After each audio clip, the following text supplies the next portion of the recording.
Bagaimana kalau ada seseorang yang masih suka melakukan maksiat tapi ibadahnya rajin? Mayu teh STMJ ya, sholat terus maksiat jalan. STMJ,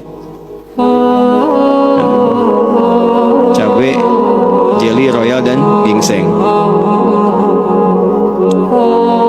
Dalam benak orang tersebut mengakui dosanya, tapi hal yang terberat dia tinggalkan yaitu maksiatnya. Apa yang salah dengan orang tersebut? Salahnya masih maksiat.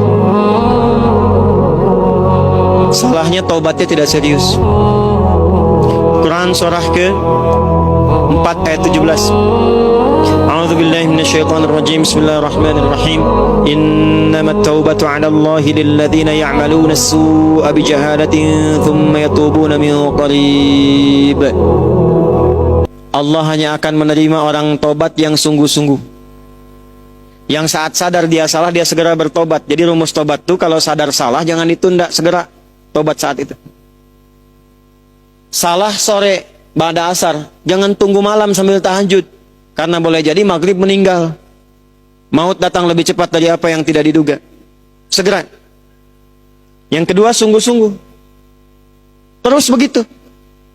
Nah, bagaimana ciri orang yang diterima tobatnya ketika dia benar-benar bertobat? Quran surah ke-39 ayat 53. Qul ya ibadiyalladzina asrafu ala anfusihim la taqnatu min rahmatillah.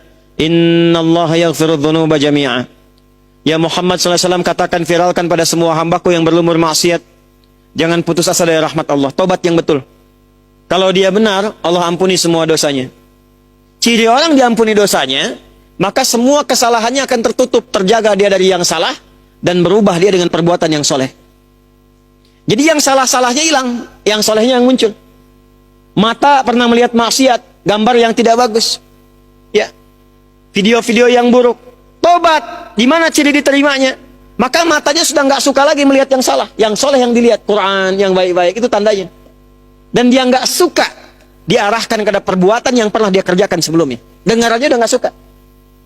Itu ciri orang tobat diterima. Makanya setiap kita temukan kalimat taba, seringkali umumnya disusulkan dengan kalimat faman taba wa aslaha. Ya, dia bertobat dan dia berbuat islah. Itu cirinya. Karena itu, jangan putus asa dari tobat. Kalau sekarang ditobati ada maksiat lagi, tobat lagi. Terus tobat, terus. Sampai hati Anda merasa lelah dan mulai kemudian tunduk untuk bertobat kepada Allah Subhanahu wa taala. Jangan putus asa dari tobat. Ya, mudah-mudahan saat wafat ajal tiba dalam keadaan sedang bertobat kepada Allah Subhanahu wa taala. Yang ketiga, yang paling cepat begini. Kalau masih terfikir berbuat maksiat, kata para ulama, bayangkan saat akan berbuat maksiat itu wafat. Wafat.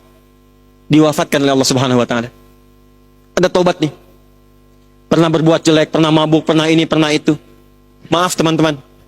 Jangan putus asa. Ini kata Allah, jangan putus asa, aku sayang. Jangan putus asa. Dan biasanya ada bersitan dalam pikiran kita, dalam jiwa kita.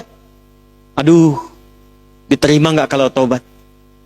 Masih bisa kembali nggak? Kalau ada kalimat itu tersirat, itu hidayah dari Allah. Rumus Qurannya cepat ambil. Ini Allah sendiri yang jawab. Hambaku, disebut hamba. Sebanyak-banyaknya dosa, membunuh, merampok, berzina, pernah mabuk, sebanyak-banyaknya. Kata Allah, hambaku, ini rahmatku, cepat ambil. Sujud. Tangisi dosa itu. Kalau belum bisa menangis, menangis lagi. Nangis lagi. Nangis lagi. Tangisi diri kita yang belum bisa menangis. Sampai hatinya lunak. Berusaha terus. Sampai kita merasakan ketenangan dalam tobat. Dari situlah kemudian muncul ungkapan ulama, Allah sangat mencintai pelaku maksiat yang mau bertobat dibandingkan orang soleh yang tidak pernah merasa salah.